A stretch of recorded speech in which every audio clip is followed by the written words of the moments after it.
નમસ્કાર, આપ જોઈ રહ્યા છો નેશન પ્લસ ન્યૂઝ. હું છું આપની સાથે હેતલ ભગત.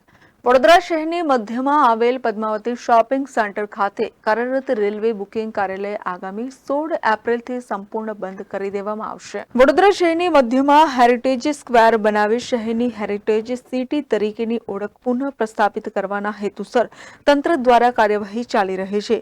જે મુજબ પાલિકાએ પદ્માવતી શોપિંગ સેન્ટર દૂર કરવાની પ્રક્રિયા હાથ પર લીધી છે.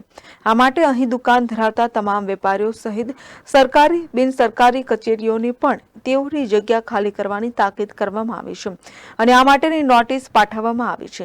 જે અંતર્ગત પદ્માવતી શોપિંગ સેન્ટર ખાતે આવેલ રેલવે બુકિંગ ઓફિસ આગામી 16 એપ્રિલથી બંધ કરી દેવામાં આવશે. 16 તારીખથી સાહેબ લોકોને આ બંધ કરવું ના જોઈએ. માણસને રાહત મળે છે ટિકિટ કરાવવાની. માણસ દૂર દૂરથી આવે છે, અહીંયા ટિકિટ કરાવીને એમને આ સ્ટેશનથી ટિકિટ મળે જ નહીં. એમના કરતાં વધારે અહીં કરતાં તો વધારે લોકો ત્યાં ઊભા હોય છે.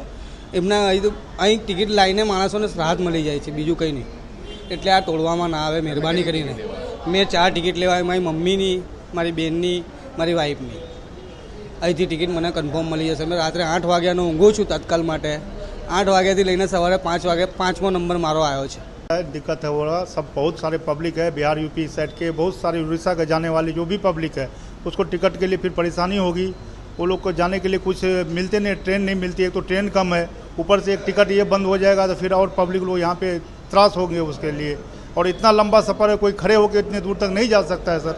इसलिए इसे बंद नहीं करना चाहिए, इसे रहने देना चाहिए.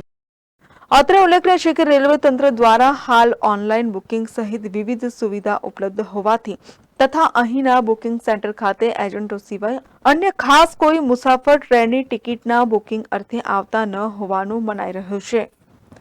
Report nation plus news Vadodara.